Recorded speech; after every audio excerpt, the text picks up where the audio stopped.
I don't know if you heard, major announcement, major announcement. You can now buy your tickets for Kingdom Business Summit 2020 by going to kingdombusiness.com.au. So that's a really exciting announcement. It's that time in the year where we've worked incredibly hard to put together these events, and now we are public with that. And you can buy tickets, and people are buying tickets all day. Since Saturday morning, we've been inundated with ticket sales. We're going to 5 cities over 6 weeks between February and April next year.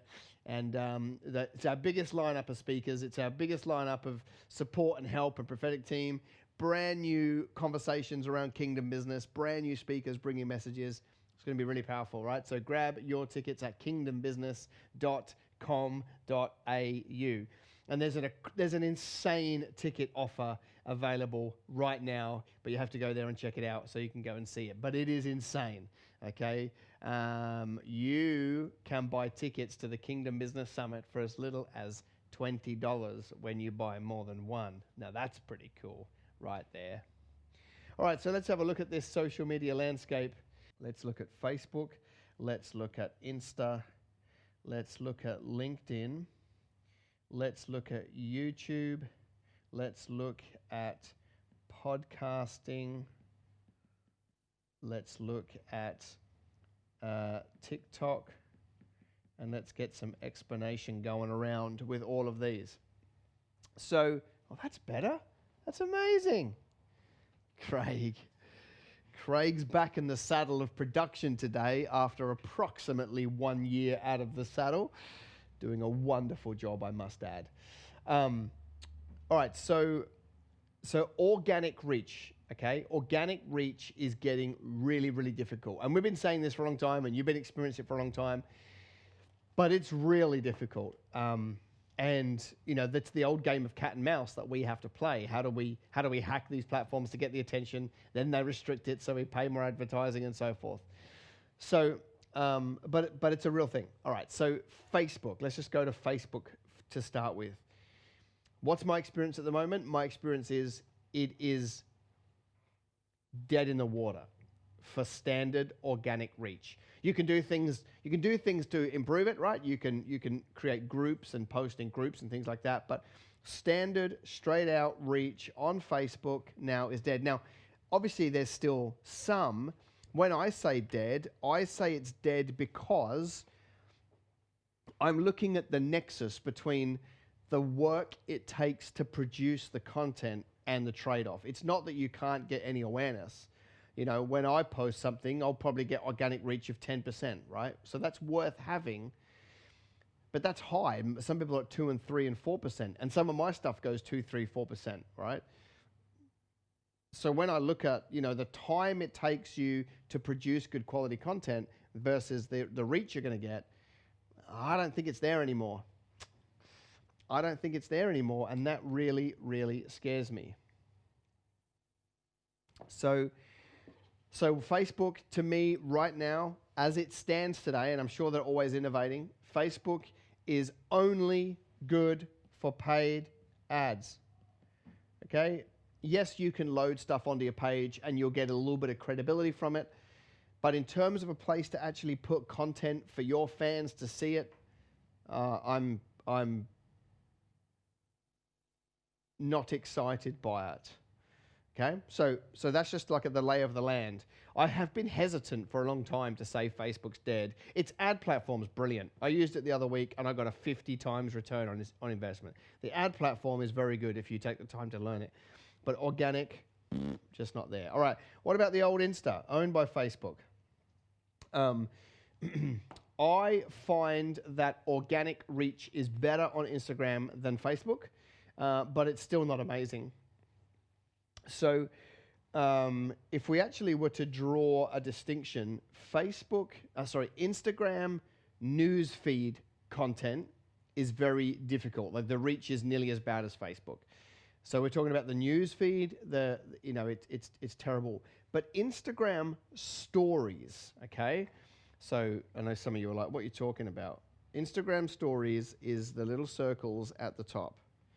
where you can actually see who's posting what, and it basically gives you a 24-hour timestamp of everything they've posted, and it's really quick and easy.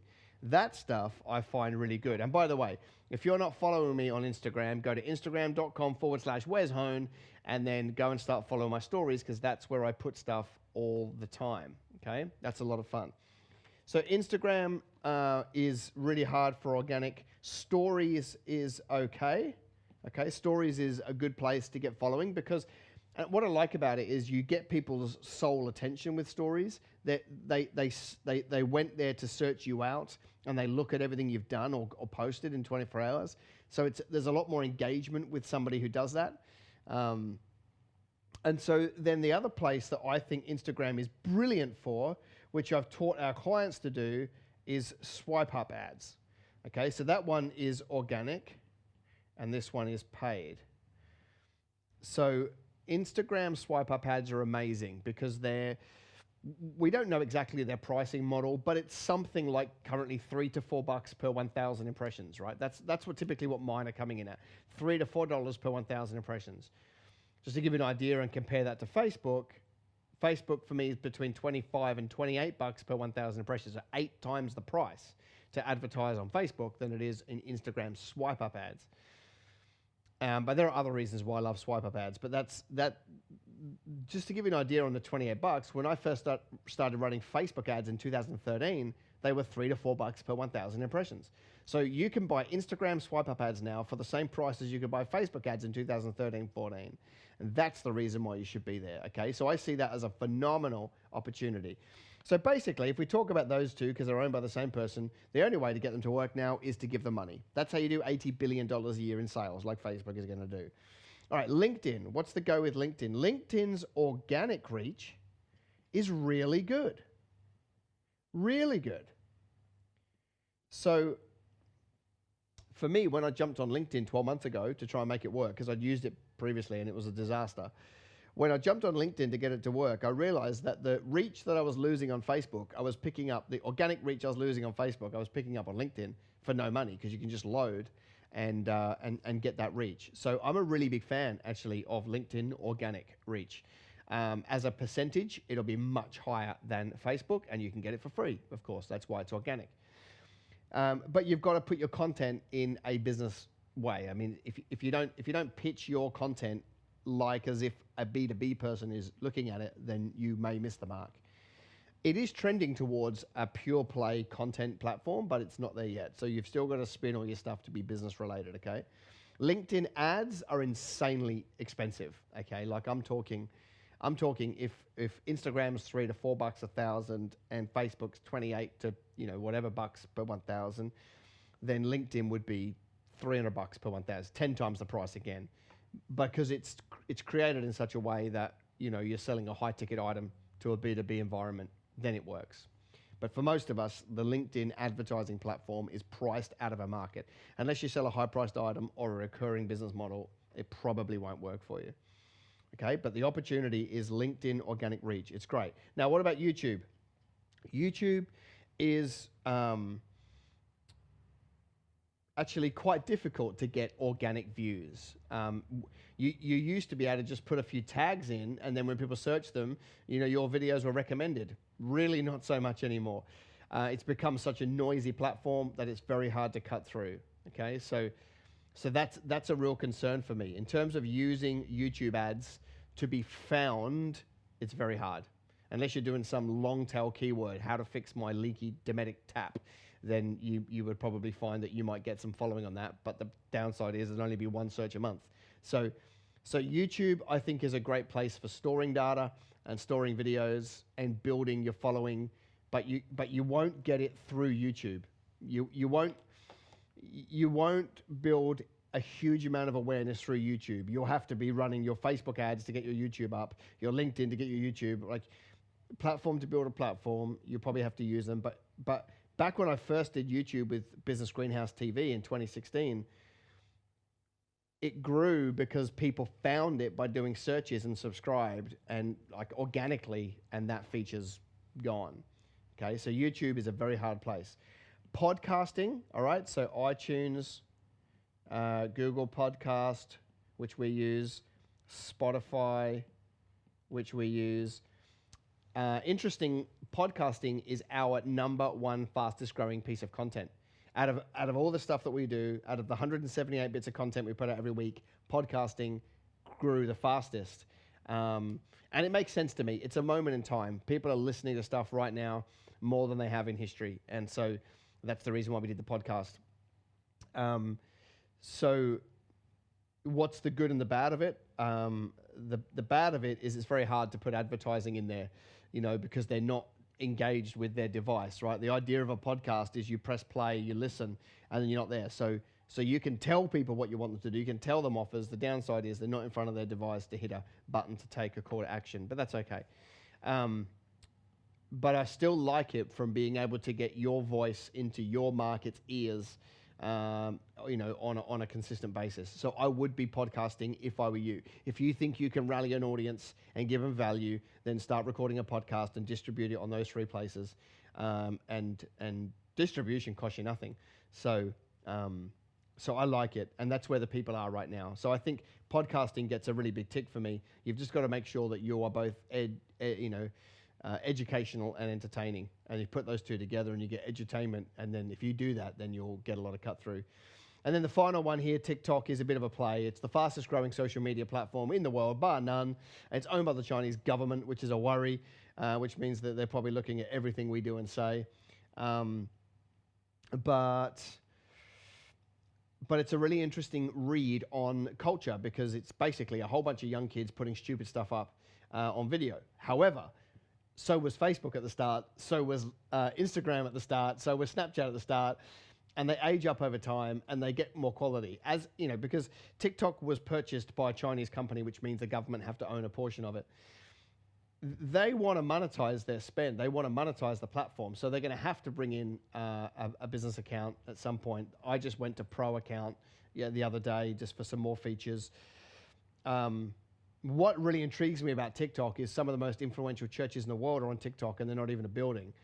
There are people that are using their 60 seconds to preach the most amazing, succinct messages, and they're getting 500,000 views, 1 million views, 3 million views on their preaching, which is absolutely amazing. So TikTok is an interesting one for me. I'm on there more because I just want to... I'm there more out of frustration, which is, I guess, the summary of all my thoughts here. I'm looking at TikTok because everything else is rubbish. Is probably the answer. There is nothing I'm fortunate. I got to ride the cheap organic, cheap ad platforms from 2013, 14, 15, 16, 17, and made millions of dollars out of them over that time. But now, as I stand here in front of you, it's a little bit like crickets. Like where do you go? Where do you go right now to go and get reach? I'm talking about there being very little in the landscape that is exciting right now. And I guess that's my thoughts, and that's why they're a little bit contentious, because everyone's out there saying, Facebook is the best, and Instagram's the best, and YouTube's the best. And there are places for them, but I'm looking at the ecosystem now and almost doing a SWOT analysis on 2020 on your behalf, and I'm thinking, it ain't that pretty, actually. So LinkedIn would be a place to go. Podcasting, if you can do it. Instagram stories, but outside of that, it's very slim pickings on where you're going to go to start broadcasting your message. All right, and so I'm just kind of thinking on your behalf, thinking what's the response to that? Well, let me tell you my response when I 6 months ago I read this and I was like, this is a concern for our business. We've done so much of our awareness online, and I'm doing this on Facebook now, right, streaming it, so there is still some value. But I'm looking at it going, what was my response? Well, I actually said, right, we've got to go. We need to go old school for a moment in time, because it's not going to be like this forever. Something is going to pop in the next 3, 6, 9 months as being a phenomenal alternative. If you want to call the social landscape at the moment Web 2.0, then there's going to have to be a Web 3.0, which is something better or new again, and we'll ride that curve for 3 to 4 years. But at the moment, I feel like we're just in a trough, and in terms of where we can get reach and distribution from, and it's a hard play right now, especially if you're starting out to try and get momentum. So where do we go? Well, my response was, I'm going to go back to old school. That's why I've been traveling the country for the last bunch of weeks, all right, with Melbourne and Newcastle and Cairns and Adelaide and, I don't know, New Zealand and a whole bunch of other places I've been to in the last 8-9 weeks. Why? I want to get eyeball to eyeball with people. I can't get reach online. I'll go and get reach in person, okay? And that's why we've been doing this stuff. Emailing databases, going out that way. We're about to start doing an SMS campaign. Because there's nothing that I can get reach from right now in the ecosystem that's amazing, the answer for me can't be, oh, that's terrible. The answer is, where do I get reach? I'm going back in time and using some of the traditional methods to get reach that I can't get online until something pops up, and then I'll move onto that gravy train. And I think you've got to have that conversation yourself too. If I can't get reach this way, I can't not have reach or distribution of content or distribution of ads. What am I doing? So for me, during this awkward time in the ecosystem where there's nothing great, I just decided to go back to the old school stuff because you can still get reach. It's just harder work and more expensive. So that would be my, I guess, challenge to you would be, at this time, what is your strategy if social organic reach is not working for you? What are you going to pivot into that gives you that reach, even if it's going back 10 years or old school or offline? Okay? You know, I'm considering a whole bunch of radio ads for January. Why? Because I can't get the reach online. Yes, it's going to be more expensive, but I can't not have the reach. So I'm looking at that thinking, how do I de-risk? Something will pop up in time, whether it's TikTok and they spin out a business platform, whether somebody else innovates in a great way. There'll be something that comes in the next little while. But in the meantime, I am not happy to just sit on my blessed assurance and do nothing. I need the reach. And if I can't get it out of what's available, I'll get it out of something else. And that would be my challenge to you, okay? You need an organic reach distribution strategy that you're not getting right now, and it just may mean you have to go back in time a little bit and do some of the old school stuff.